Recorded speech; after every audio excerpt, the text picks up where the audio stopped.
Primero, crearemos la barra de fondo para resaltar el texto. Vamos al menú Gráficos y Títulos, luego a Nueva capa y seleccionamos Rectángulo.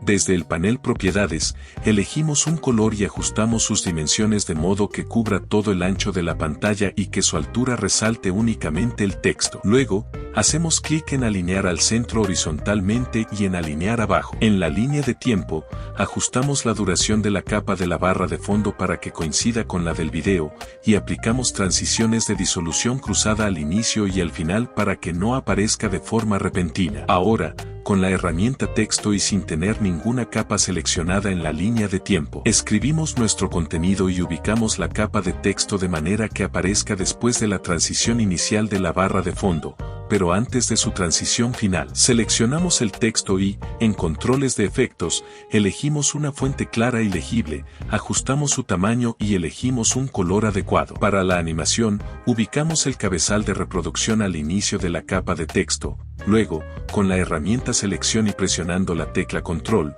movemos el texto hasta la esquina inferior derecha de la pantalla. En el control de posición, creamos un fotograma clave haciendo clic en el icono del reloj. Movemos el cabezal casi hasta el final de la capa de texto y desplazamos el texto hasta la esquina inferior izquierda, creando así el segundo fotograma clave, el cual acomodamos al final de la capa.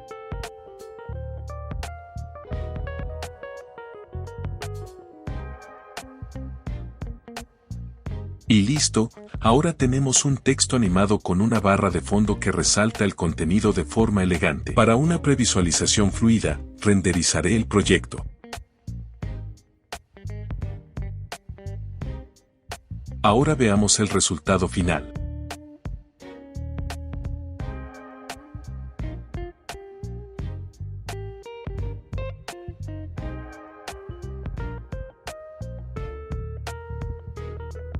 Dale me gusta y suscríbete, deja tus dudas y comparte.